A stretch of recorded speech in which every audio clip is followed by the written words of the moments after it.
Hi, I'm Sarah from Turn Back Time on day 34, and it's a good day. Another 0.4 of a pound gone, and I'm down to 180.8 pounds and 82 kilos dead. And now the measurements are on the move again. 36.25 inches for my chest, 30.5 for my waist, hips down to 38 as well. So everything is back on track and shaping up.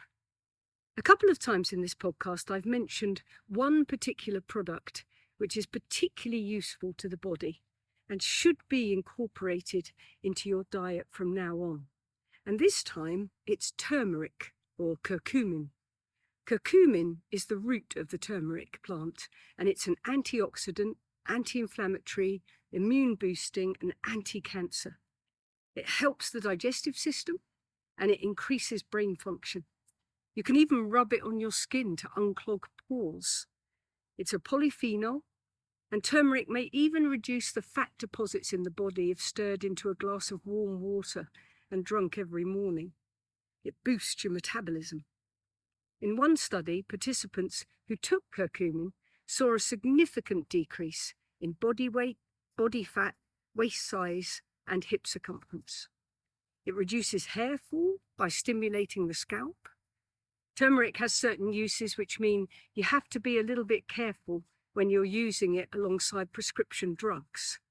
Turmeric thins the blood, so if you're taking drugs for blood thinning, then you could give yourself a double whammy inadvertently without meaning to.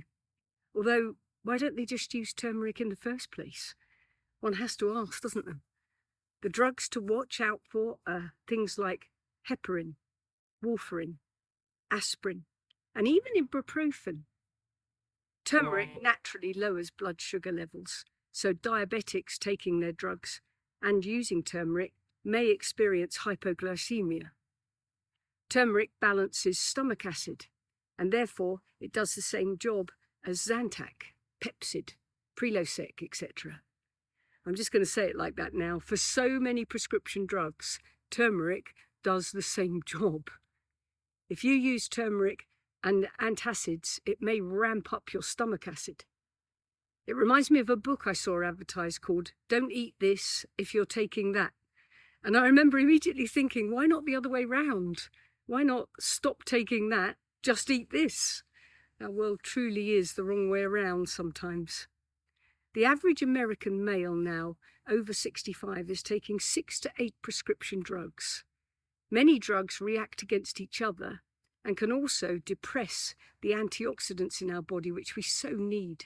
If you're on any medication, have a chat with your doctor and ask if it's all absolutely necessary.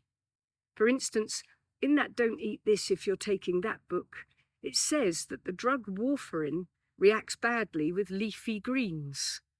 Now, leafy greens deliver vitamin K to the body, and warfarin is trying to limit vitamin K to stop its role in blood clotting. But blood is more likely to clot if it's slow moving as a result of eating processed foods high in calories, fat, sugar, and salt. Coagulation is also more likely if you're suffering stress or anxiety. Dehydration contributes to blood clots. Optimal blood flow requires 8 to 10 glasses of water a day, which thankfully that's just what we're doing. So this is all a bit chicken and egg, isn't it? If the body's healthy and eating all the right things in terms of vitamins and minerals and nutrients, it's not going to be at risk from blood clots. So it won't require warfarin in the first place. Surely that's a better place to be than trying to limit vitamin K, which is needed desperately by the body for bone density. Low vitamin K will cause osteoporosis. Vitamin K also facilitates energy production in the mitochondria in our cells. So if you're on warfarin and not eating kale, broccoli, spinach, cabbage as you're advised not to, what is happening to the rest of you? You avoid blood clots, but your bones start to crumble maybe. I know this podcast is called Turn Back Time, but perhaps it should be called Turn Everything Around, because it's all the wrong way around. It's time to use food to heal yourself, not drugs. I leave you with a little story that I had kidney stones after my son was born, lots of them, and I was rushed into hospital and put on painkillers. And after they were zapped, the kidney stones, I was so sick I couldn't stand up. I was hallucinating that my baby was in the cupboard, dead, and he'd been skewered with barbecue forks. Maybe I'd spent too long in Hong Kong covering triad murders, I think. But as the week went on, I couldn't get my head off the pillow without throwing up. And I'm thinking, what am I going to do? No one could understand why I was sick. And I was due to accompany my husband to Israel at the end of the week with our 6-week-old baby to go and help him with a TV documentary. And he was looking a bit stricken that I wasn't going to come with him and he was going to have to leave me in hospital. So I thought, come on, sort yourself out, get up, get out of this hospital and get on a plane. So I discharged myself and I left so fast, I forgot to pick up the drugs.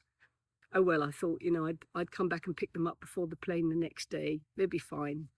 Well, all symptoms of sickness were gone in 4 hours and I felt 100 times better. And by the next morning, I wasn't sick at all. And I rang the nurse on the ward and I told her what had happened. And she said, oh, yes, we think that you're allergic to the sugar coating around the outside of the tablets. And that's quite common, But they hadn't told me and they kept giving them to me. So sometimes it's the drugs which are causing the symptoms. So get off as many as you can and treat with food. See you tomorrow.